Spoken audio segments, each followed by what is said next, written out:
ഉപേക്ഷിക്കപ്പെട്ടവരും പിന്തള്ളപ്പെട്ടവരുമായ സകല ആത്മാക്കൾക്കുമേൽ കരുണ ചൊരിയുവാൻ തിരുമനസ്സാകുന്ന ദൈവകരങ്ങളായി മാറുവാൻ തീരുമാനമെടുക്കുന്ന അനേകർ, അവരുടെ സ്പർശം ലഭിക്കുന്ന ഓരോരുത്തരും ദൈവസ്നേഹം തിരിച്ചറിയുന്നു. അവരുടെ പരിചരണങ്ങൾ ഏറ്റുവാങ്ങുന്നവർ സ്വർഗത്തിന്റെ വാഗ്ദാനങ്ങളായി മാറുന്നു. അതെ, അനേകായിരം ശുശ്രൂഷകരിലൂടെ ഈ ലോകത്തിൽ ദൈവിക കരുണ നിറഞ്ഞൊഴുകുന്നു.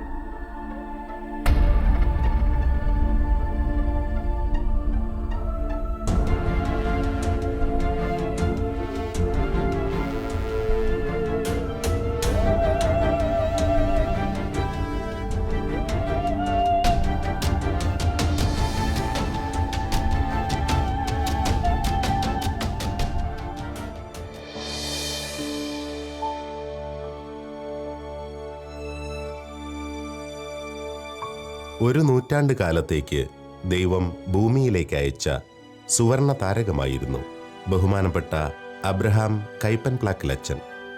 2014 മെയ് മാസം 4-ാം തീയതി അദ്ദേഹം സ്വർഗത്തിലേക്ക് മടങ്ങുന്നതുവരെയുള്ള നാളുകളിൽ രചിക്കപ്പെട്ടത് കരുണയുടെ ഒരു പുതിയ ഇതിഹാസമാണ്. ആ കരങ്ങളിലൂടെയും ആ കരങ്ങളിൽ നിന്ന് പ്രചോദനം ഉൾക്കൊണ്ടവരിലൂടെയും ദൈവസ്നേഹത്തിന്റെ മാധുര്യം നുകർന്നവർ അനേകായിരങ്ങളാണ്. പാലാ രൂപതാംഗമായിരുന്ന കൈപ്പൻപ്ലാക്കിലച്ചൻ തുടർന്നുള്ള വർഷങ്ങളിൽ അഗതികളും അനാഥരുമായ അനേകായിരങ്ങളുടെ സംരക്ഷണാർത്ഥം ആരംഭിച്ച സ്ഥാപനങ്ങൾ അനവധിയാണ്. 1969 അദ്ദേഹം ആരംഭം കുറിച്ച സ്നേഹഗിരി സന്യാസിനി സമൂഹത്തിന് 500-ലേറെ സന്യാസിനിമാരും 100ഓളം അഗതി മന്ദിരങ്ങളുമുണ്ട്. പിൽക്കാലത്ത് അദ്ദേഹം സ്ഥാപിച്ച ദൈവദാൻ സന്യാസിനി സമൂഹവും ദൈവദാൻ സെന്ററുകളും ഭാരതസഭയുടെ കാരുണ്യ പ്രവർത്തന രംഗത്ത് ചരിത്രം കുറിച്ചു. സുവിശേഷത്തിലെ നമ്മൾ കേൾക്കുന്നത് പോലെ എളിയവർക്ക് ചെയ്യുന്നത് ഈശോയ്ക്ക് ചെയ്യുന്നു എന്ന ഈ വലിയ ഒരു ജീവിത മാതൃക കാണിച്ചു തന്നത് ഞങ്ങളുടെ സ്ഥാപക പിതാവ് ഫാദർ അബ്രഹാം കൈപ്പൻപ്ലാക്കൽ അച്ഛനാണ്. അച്ഛൻ 1914 ജനിച്ചു. 2014 ഈ ലോകം വിട്ട് സ്വർഗത്തിലേക്ക് യാത്രയായി. ചെരുപ്പ് പോലും ധരിക്കാതെ മഹാത്മാഗാന്ധിജി ഉടുതുണിക്ക് മരുതുണിയില്ലാത്ത പാവപ്പെട്ടവരെ പ്രതി മേൽവസ്ത്രം മാറ്റിയതുപോലെ പാവപ്പെട്ടവരായ എളിയ മക്കൾ ചെരുപ്പ് പോലും മേടിക്കാൻ പറ്റുന്നില്ല എന്ന് മനസ്സിലാക്കി അച്ഛനും ചെരുപ്പിനെ ഉപേക്ഷിച്ചു. അങ്ങനെ നഗ്നപാതകനായിട്ട് പാലായിലെ നടന്ന് പോയ വൈദികൻ പാലാ കൊഴുവനാൽ സ്ഥലത്ത് രൂപതാ വൈദികനായിട്ട് 1939 മുതൽ പ്രവർത്തിച്ചു വരുമ്പോൾ ഒരു ദിവസം മുടന്തനായ ഒരു യുവാവ് ഭിക്ഷയാചിച്ചപ്പോൾ ദിവ്യ കാരുണ്യനാഥൻ്റെ മുഖം കാണുകയും പാവങ്ങൾക്ക് ശുശ്രൂഷ ചെയ്യാനായിട്ട് അന്നു മുതൽ ഇറങ്ങിപ്പുറപ്പെടുകയും ചെയ്തതാണ്. 1975 ബഹുമാനപ്പെട്ട കൈപ്പൻപ്ലാക്കിലച്ചനെ ബാധിച്ച ഗുരുതരമായ കരൾ രോഗം അദ്ദേഹത്തിന്റെ പ്രവർത്തന ചരിത്രത്തിൽ ഒരു വഴിത്തിരിവായിരുന്നു. ആരോഗ്യം വീണ്ടെടുക്കുക ദുഷ്കരമായിരുന്നതിനാൽ അദ്ദേഹം സ്ഥാപിച്ച സ്നേഹഗിരി സമൂഹം ഉൾപ്പെടെ അതുവരെ ഉണ്ടായിരുന്ന സ്ഥാപനങ്ങൾ പാലാ രൂപതയെ ഭരമേൽപ്പിക്കുകയുണ്ടായി. എന്നാൽ അത്ഭുതകരമായ രോഗശാന്തിയെ തുടർന്ന് തിരികെ തന്റെ സേവന മേഖലകളിൽ സജീവമായതോടെ 1977 ദൈവദാൻ സെന്ററുകൾക്ക് ആരംഭമായി. തുടക്കത്തിൽ അവയുടെ നടത്തിപ്പ് ദൈവദാൻ സഹോദരന്മാർക്കായിരുന്നുവെങ്കിൽ 1996 അന്നത്തെ മേജർ ആർച്ച് ബിഷപ്പായിരുന്ന പടിയറ പിതാവിന്റെ അനുഗ്രഹാശിസുകളോടെ ദൈവദാൻ സന്യാസിനി സമൂഹം സ്ഥാപിതമാവുകയും തുടർന്ന് ദൈവദാൻ സെന്ററുകളുടെ ഉത്തരവാദിത്തം ഘട്ടം ഘട്ടമായി അവരിൽ ഭരമേൽപ്പിക്കപ്പെടുകയും ചെയ്തു. ഇന്നും പരിമിതമായ അംഗങ്ങളുള്ള ദൈവദാൻ സന്യാസിനിമാരുടെ നേതൃത്വത്തിൽ മുന്നേറുന്ന ദൈവദാൻ സെന്ററുകളുടെ പ്രവർത്തനം ഏറ്റവും മാതൃകാപരവും ദൈവിക കരുണയെ വിളിച്ചോതുന്നവയുമാണ്. 1940 മുതൽ 1960 വരെ അച്ഛൻ ഇടവക പ്രവർത്തനവും മറ്റു സാമൂഹ്യ സേവനങ്ങളുമായി മുന്നോട്ട് പോയി. തന്നെക്കുറിച്ചുള്ള ദൈവിക പദ്ധതി മറ്റെന്തോ ആണെന്ന് വിചാരിച്ച് അച്ഛൻ തീർത്തും ആലംബഹീനരായ മക്കൾക്ക് തണലേകുവാൻ അനേകം തണൽ മരങ്ങൾ വെച്ച് പിടിപ്പിക്കുകയുണ്ടായി. അതിലൊരു തണൽ മരമാണ് ദൈവദാൻ സെന്റർ. അച്ഛൻ വൈദികനായിട്ടിരുന്നപ്പോൾ, രൂപത വൈദികനായിട്ടിരുന്നപ്പോൾ 13 സ്ഥാപനങ്ങളുടെ ബോയ്സ് ടൗൺ, ഗേൾസ് ടൗൺ, അനാഥ മന്ദിരങ്ങൾ, ഒരു സഭയും സ്നേഹഗിരി സഭയും തുടങ്ങി വെച്ച് 77 വരെ കടന്നു പോയപ്പോൾ 77 അച്ഛന് മാരാരോഗം വന്ന് 2 മാസമേ ജീവിച്ചിരിക്കുമെന്ന് മനസ്സിലായപ്പോൾ അതെല്ലാം രൂപതയ്ക്ക് മാറ്റിവെച്ച് വിശ്രമത്തിനായിട്ട് ഒരുങ്ങുകയായിരുന്ന അച്ഛൻ. അപ്പോഴാണ് കുടുംബ ഡോക്ടറിൻ്റെ നിർദ്ദേശപ്രകാരം വീണ്ടും ഈ കാരുണ്യ പ്രവൃത്തിയിൽ ഇറങ്ങുമ്പോൾ അച്ഛൻ ഇനിയും കൂടുതൽ ആയുസ് ജീവിച്ചിരിക്കുമെന്ന് പറഞ്ഞ് 77 വീണ്ടും ദൈവദാൻ സെൻറ്റർ അച്ഛൻ പാലായിലെ പുരുഷന്മാർക്കായിട്ട് ആദ്യമായിട്ട് തുടങ്ങുന്നു. ദൈവദാൻ സെന്ററുകളുടെ പ്രത്യേകത എന്തെന്ന് ചോദിച്ചാൽ, ജീവിത സായാഹ്നത്തിൽ അവഗണിക്കപ്പെടുന്നവർ, കുടുംബങ്ങളിൽ ഒറ്റപ്പെടുന്നവർ, സമൂഹത്തിന് നടുവിൽ അന്യരും അനാഥരുമാക്കപ്പെടുന്നവർ, ജീവിതപാതകളിൽ ഓടി ഓടി തളർന്ന് ഫിനിഷിംഗ് പോയിന്റിൽ എത്തി നിന്ന് കിതയ്ക്കുന്നവരെ സഹോദര സഹോദരി എന്ന് വിളിച്ച് ആശ്ലേഷിക്കാൻ, അവരുടെ മനസ്സിലെയും ശരീരത്തിലെയും മുറിവുകൾ വെച്ച് കെട്ടി ആശ്വസിപ്പിക്കാൻ ദൈവം പ്രത്യേകം തിരഞ്ഞെടുത്ത സ്ഥലമാണ് ദൈവദാൻ സെന്ററുകൾ.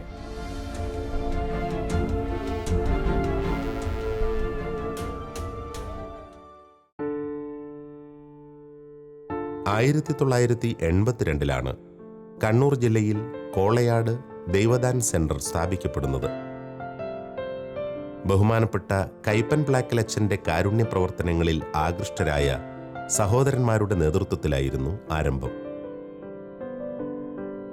കൈപ്പൻ പ്ലാക്കലച്ചൻ പ്രത്യേക താൽപ്പര്യത്തോടെ വളർത്തിയെടുക്കുകയും പതിവായി സന്ദർശനം നടത്തുകയും ചെയ്തിരുന്ന ഈ സ്ഥാപനത്തിൻ്റെ ഉത്തരവാദിത്തം 2001 ദൈവദാൻ സന്യാസിനി സമൂഹം ഏറ്റെടുക്കുന്നത്. 82 മുതൽ വൃദ്ധരും രോഗികളുമായ പുരുഷന്മാർക്ക് വേണ്ടി പ്രവർത്തിച്ചിരുന്ന ഈ ഭവനം 2001 സ്ത്രീകൾക്ക് വേണ്ടി കൂടി തങ്ങളുടെ വാതിൽ തുറന്നിട്ടത്. 1982 അപ്പച്ചന്മാർക്ക് വേണ്ടിയുള്ള കോളയാട് ദൈവദാൻ സെന്ററും 2001 അമ്മച്ചിമാർക്ക് വേണ്ടിയുള്ള ദൈവദാൻ സെന്ററും ആരംഭിക്കുകയുണ്ടായി. ഇപ്പോൾ ഇവിടെ 40 അമ്മച്ചിമാരും 70 അപ്പച്ചന്മാരും അടക്കം 110 അഗതികളായ മക്കളെ സംരക്ഷിച്ചു പോരുന്നു. ഇതിനോടകം 600-ൽ പരം പേർ സമാധാനത്തിൽ മരിച്ചു. 1000-ഓളം പേർ ആരോഗ്യം വീണ്ടെടുത്ത് സ്വഭവനങ്ങളിലേക്ക് മടങ്ങി. അച്ഛൻ മരിക്കുന്നതിൻ്റെ 2 കൊല്ലം മുമ്പ് വരെ ഇവിടെ വന്നായിരുന്നു. പിന്നീട് 2 കൊല്ലം യാത്ര ഒട്ടും വരാൻ പറ്റാത്ത അവസ്ഥ വന്നതിന് ശേഷമാണ് ഇവിടെ വരാതിരുന്നത്. ബാക്കി അല്ലെങ്കിൽ ആരോഗ്യകാലത്ത് 82 മുതൽ 2 ആഴ്ച കൂടെ വരും. പാലായിൽ നിന്ന് ഇവിടെ വന്ന് പോവും. അങ്ങനെ അച്ഛൻ ഒത്തിരി കഷ്ടപ്പെട്ടായിരുന്നു ഇവിടുത്തെ ഈ പ്രസ്ഥാനത്ത് ഇവിടെ മാത്രം നല്ലോണം കഷ്ടപ്പെട്ടു. ഏതാനും പതിറ്റാണ്ടുകൾ കൊണ്ട് ഒരു ദേശത്തിൻ്റെയും ഇടവക സമൂഹത്തിൻ്റെയും ഹൃദയത്തിൽ സ്ഥാനം നേടുവാൻ കഴിഞ്ഞ കോളയാട് ദൈവദാൻ സെന്റർ ഈ ലോകത്തിൻ്റെ ഭൗതിക വ്യഗ്രതയ്ക്കും ഉപഭോഗ സംസ്കാരത്തിനുമെല്ലാം മുന്നിൽ കരുണയുടെ സ്നേഹദീപമായി ഉയർന്നു നിൽക്കുന്നു. ഇന്നോളം 100 കണക്കിന് വൃദ്ധജനങ്ങൾക്കും നിരാശ്രയരായ രോഗികൾക്കും സാന്ത്വനമാകുവാൻ കഴിഞ്ഞ ഈ ചെറിയ സമൂഹത്തെ ഒരു വലിയ സമൂഹം നെഞ്ചിലേറ്റിയിരിക്കുന്നു. കോളയാട് ഇടവകയ്ക്കും മാറിവരുന്ന വികാരിയച്ഛന്മാർക്കും ദൈവദാൻ സെന്ററിനെക്കുറിച്ചും ഈ സഹോദരിമാരെക്കുറിച്ചും പങ്കുവയ്ക്കാൻ ഏറെയുണ്ട്. ഞാനിവിടെ എല്ലാ വ്യാഴാഴ്ചയും കുർബാനയ്ക്ക് വരുന്നുണ്ട്. മിക്കവാറും അപ്പച്ചന്മാരെ കാണും, അമ്മച്ചിമാരെ കാണും. അങ്ങനെ എനിക്കും ഒത്തിരി അടുത്തിടപെടാൻ സാഹചര്യം കൂടെ ഉണ്ടായിട്ടുണ്ട്. ഇവിടെ ഇവരുടെ എന്തെങ്കിലും ആവശ്യങ്ങൾ, ആത്മീയ ആവശ്യങ്ങളെല്ലാം നടത്തി കൊടുക്കുന്ന പള്ളിയിൽ നിന്നാണ്.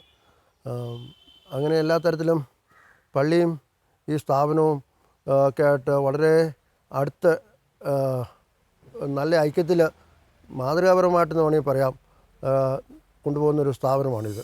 37 സ്ത്രീകളും 73 പുരുഷന്മാരുമുള്ള ഈ ദൈവദാൻ ഭവനത്തിലെ ഇവരെ സ്നേഹിച്ച് ഇവരുടെ കൂടെ ഇവരോടുകൂടി ജീവിക്കുന്ന ഈ പ്രവർത്തനത്തിൽ ഞങ്ങളുടെ അച്ഛൻ ഞങ്ങൾക്ക് പറഞ്ഞു തന്നിരിക്കുന്നത് പോലെ തന്നെ ഭക്ഷണം വിളമ്പിക്കൊടുക്കുമ്പോഴും മരുന്ന് കൊടുക്കുമ്പോഴും ഇവരെ ശുശ്രൂഷ ചെയ്യുമ്പോഴും ദൈവസ്നേഹത്തെ മനസ്സിന് പരിവർത്തനം വരുത്തുന്ന വിധത്തിൽ, മനസ്സിന് മാറ്റം വരുത്തുന്ന വിധത്തിൽ ദൈവസ്നേഹവും ഞങ്ങൾ വിളമ്പിക്കൊടുക്കുമ്പോൾ ദൈവത്തിൻ്റെ സ്നേഹം അവർ അനുഭവിച്ചറിഞ്ഞുകൊണ്ട് ശാന്തിയിലും സമാധാനത്തിലും ജീവിക്കുവാനായിട്ട് ഇവരുടെ ഈ അവസാന ജീവിതകാലത്തിൽ ഞങ്ങൾ ഇവരെ സഹായിക്കുന്നുണ്ട്. ഇവിടെ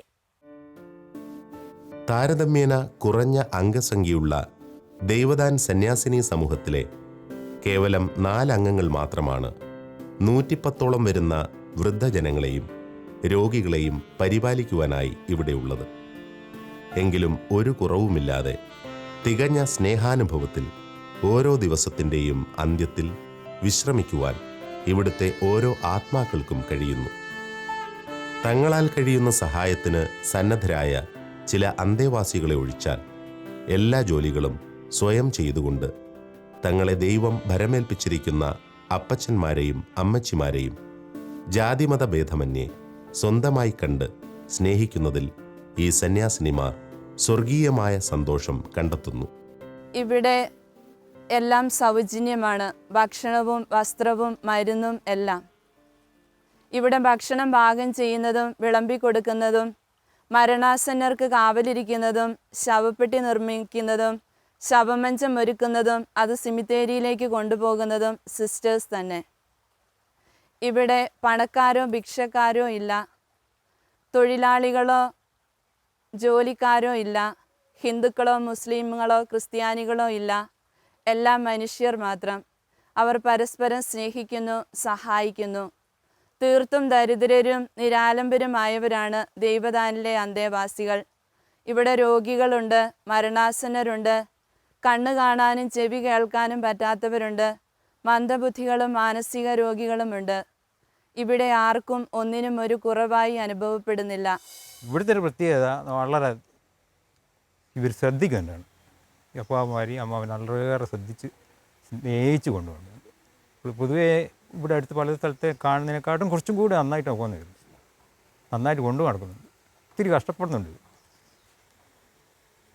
എല്ലാം എല്ലാം ഇവരെ കുളിപ്പിച്ച് എല്ലാം കഴിഞ്ഞ ശേഷമാണ് ഇവർ ഭക്ഷണം കഴിക്കുന്നത്. അപ്പോൾ ആളും കുറവാണ്. ഇവർ സഹായിക്കാൻ ഈ സിസ്റ്റേഴ്സ് കുറവാണ് ഇവിടെ. എങ്കിലും ഇവർ കഷ്ടപ്പെട്ട് വൃത്തിയായിട്ട് കൊണ്ടുപോകുന്നത്. ദൈവദാൻ ഭവനത്തെ അടുത്തറിയുന്നവരും അല്ലാത്തവരുമായ അനേകരുടെ പങ്കുവയ്ക്കലാണ് ഈ ശുശ്രൂഷയെ വളർത്തുകയും മുന്നോട്ട് നയിക്കുകയും ചെയ്യുന്നത്. ആവശ്യമായ നിർമ്മാണ പ്രവൃത്തികൾ മുതൽ അന്നു വേണ്ട ആഹാരം വരെയുള്ള എല്ലാ കാര്യങ്ങളിലും അങ്ങോട്ട് ആവശ്യപ്പെടാതെ തന്നെ നിർലോഭമായി സഹായം നൽകുവാൻ അനേകർ മുന്നോട്ട് വരുന്നു. ഇടവക സമൂഹത്തിൻ്റെ പ്രത്യേക കരുതലും അജ്ഞാതരായ അനേകരുടെ സ്നേഹവും ഉൾപ്പെടെ ഇത്തരത്തിൽ ലഭിക്കുന്ന പിന്തുണകൾ വലിയൊരു ശുശ്രൂഷാ മേഖലയിൽ ഈ സഹോദരിമാർക്ക് ശക്തി പകരുന്നു. ദൈവദാനിന് സാമ്പത്തികമായിട്ട് ഇവിടുത്തെ പബ്ലിക്, ഇവിടുത്തെ മക്കളാണ് ഞങ്ങളെ സഹായിക്കുക. ഫോറിൻ എയ്ഡൊന്നും ഞങ്ങൾക്കില്ല. പക്ഷേ ഓരോരോ മക്കളും അവരുടെ കുടുംബത്തിൽ നിന്ന് അവരുടെ സാമ്പത്തിക വിഹിതം ഞങ്ങൾക്ക് തരികയാണ്. ഭക്ഷണം വഴിയും മറ്റ് ഭക്ഷണ സാധനങ്ങൾ വഴിയുമൊക്കെ ഇവർ ഞങ്ങൾ ഓരോന്നും എത്തിച്ചു തരുമ്പോൾ അതെല്ലാം കൊണ്ടാണ് ദൈവദാൻ ഭവനം ദൈവത്തിൻ്റെ ദാനമായി നടക്കുന്നു. ഇടയിൽ എല്ലാ ഞായറാഴ്ചയും ഇവിടെ കുട്ടികൾ സ്തോത്രക്കാഴ്ച കൊടുക്കുന്നുണ്ട്. ആ സ്തോത്രക്കാഴ്ച കൊടുക്കുന്നതും ഇങ്ങോട്ടാണ് കൊടുക്കുന്നത്. സ്തോത്രക്കാഴ്ച എന്ന് പറഞ്ഞാൽ കാഴ്ച വസ്തുക്കൾ, സോപ്പ് പൊടി, തോർത്ത്, ഇങ്ങനെയുള്ള ഇവർക്ക് ഡെയിലി യൂസിന് ആവശ്യമുള്ള കാര്യങ്ങളാണ് അവർ കൊണ്ടുവരുന്നത്. അത് 2-3 ഞായറാഴ്ച കൂടുമ്പോൾ ഒന്നിച്ച് ഇവിടെ കൊണ്ട് കുട്ടികൾ തന്നെ കൊണ്ട് കൊടുക്കും. പിന്നെ അതുകൂടാതെ ഈ ഇടവയിലുള്ള പ്രധാന അവസരങ്ങളിൽ, ഉദാഹരണത്തിന് ഒരു ചരമവാർഷികം, അല്ലെങ്കിൽ ഒരു വിവാഹം, അല്ലെങ്കിൽ ഒരു ഒത്തുകല്യാണം, അല്ലെങ്കിൽ ഒരു പ്രത്യേക ജന്മദിനം, 60, 70 ഇങ്ങനെയുള്ള ജന്മദിനങ്ങൾ ഈ അവസരത്തിൽ ഈ ഇടവക്കാർ ഇവരെ സഹായിക്കുന്നുണ്ട്. ഇപ്പോൾ ഈ നാളത്തേക്ക് വേണ്ടിയുള്ള ഭക്ഷണത്തിന് ഇപ്പോൾ ഒരു ഓർഡർ വന്നിട്ടുണ്ട്. അങ്ങനെയല്ല, പല ആൾക്കാരും ഭക്ഷണത്തിനുള്ളതും ബിൽഡിംഗ് പണിയുമ്പോൾ സൗകര്യം കൊടുക്കുന്നുണ്ട്. ഈ ചെറിയ ചെറിയ റിപ്പയറിങ്, വലിയ പണി, ഇതിനെല്ലാം ഓരോ ആൾക്കാർ ടൈൽസും പണമായിട്ടും സിമെൻ്റായിട്ടും കൊടുത്തിട്ടാണ് ഇപ്പോൾ ഇത് പോകുന്നത്. അവഗണിക്കപ്പെടുന്ന അനേകരിൽ ഈശോയുടെ മുഖം ദർശിച്ചുകൊണ്ട് അവരെ നെഞ്ചോട് ചേർക്കുന്ന ബഹുമാനപ്പെട്ട കൈപ്പൻ പ്ലാക്കലച്ചൻ്റെ മാതൃകയെ ഹൃദയത്തിൽ സ്വീകരിച്ചുകൊണ്ടാണ് ഈ സന്യാസിനി സമൂഹവും അവരുടെ ശുശ്രൂഷകളും മുന്നേറുന്നത്. ഈശോ അപ്രകാരം ചെയ്തു, അതിനാൽ ഞാനും അങ്ങനെ ചെയ്യുന്നു എന്ന അച്ഛൻ്റെ വാക്കുകൾ ഇവരും ലോകത്തോട് പ്രഘോഷിക്കുന്നു. ഇത്തരം സ്നേഹ ശുശ്രൂഷകളിൽ ഏർപ്പെടുന്ന അനേകായിരം പ്രേക്ഷിതർക്ക് തികഞ്ഞ മാതൃകയും പ്രചോദനവുമാണ് ഇവരുടെ വഴികൾ. ഈശോ ഇങ്ങനെ ചെയ്തു, ഞാനും ഇങ്ങനെ ചെയ്യുന്നെന്ന് ഞങ്ങളുടെ സ്ഥാപക പിതാവ് പഠിപ്പിച്ചു തന്നതുപോലെ തന്നെ എല്ലാവിധത്തിലും അവഗണിക്കപ്പെട്ടവരായിട്ടുള്ള മക്കളെ അവരിലെ ഈശോയുടെ മുഖം കണ്ടുകൊണ്ട് അവർക്ക് ശുശ്രൂഷ ചെയ്യുമ്പോൾ ഞങ്ങൾക്ക് ഈശോയെ തന്നെ കാണുന്ന ഒരു വലിയ സ്നേഹം, സംതൃപ്തി നിറയുന്നത് ഞങ്ങളെല്ലാവരും മനസ്സിലാക്കുന്നുണ്ട്. അവസാന കാലഘട്ടത്തിലെ മക്കളും കുടുംബാംഗങ്ങളും ഉപേക്ഷിച്ച് മാറിപ്പോയാലും നല്ല ഒരു മരണത്തിലൂടെ മരണത്തിന് ശേഷമുള്ള കർമ്മങ്ങളും ഇവിടെ തന്നെ ഞങ്ങൾക്കുള്ള സിമെട്രിയിലോ അല്ലെങ്കിൽ പൊതു സിമെട്രിയിലോ ഞങ്ങൾ കൊണ്ടുപോയി അവരെ അടക്കം ചെയ്യുന്നു. തീർത്തും ഉപേക്ഷിക്കപ്പെട്ടവരും അഗതികളുമായ മക്കൾ നല്ലവരായ നാട്ടുകാരാലും സംഘടനകളാലും ദൈവദാനിൽ എത്തിപ്പെടുന്നു. അവർക്ക് ആത്മീയവും ശാരീരികവുമായ ശുശ്രൂഷ ചെയ്ത് ദൈവകരങ്ങളിൽ അവരെ സമർപ്പിക്കുക എന്ന ദൗത്യം ദൈവദാൻ സെൻറ്റർ വിജയകരമായി പൂർത്തീകരിക്കുന്നു.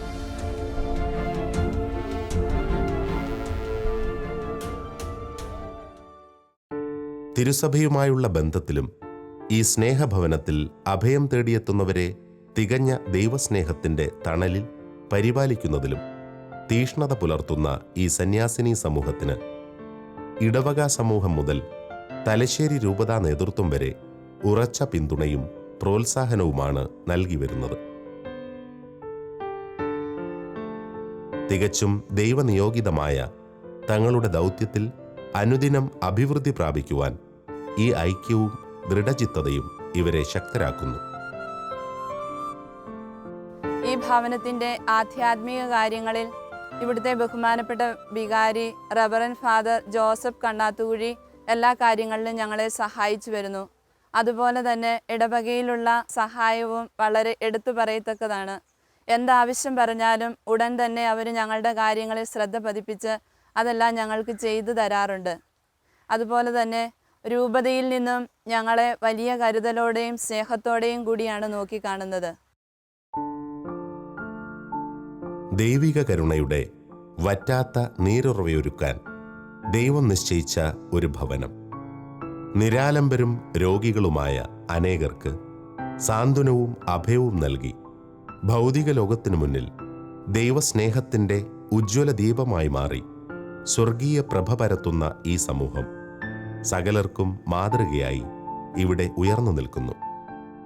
ദൈവഹിതം തിരിച്ചറിഞ്ഞ് അനേക ആത്മാക്കൾക്ക് നിസ്വാർത്ഥ സ്നേഹം പകർന്നു നൽകുന്ന ഈ സമർപ്പിതർക്ക് ശക്തി പകരുവാൻ നമുക്കും പരിശ്രമിക്കാം.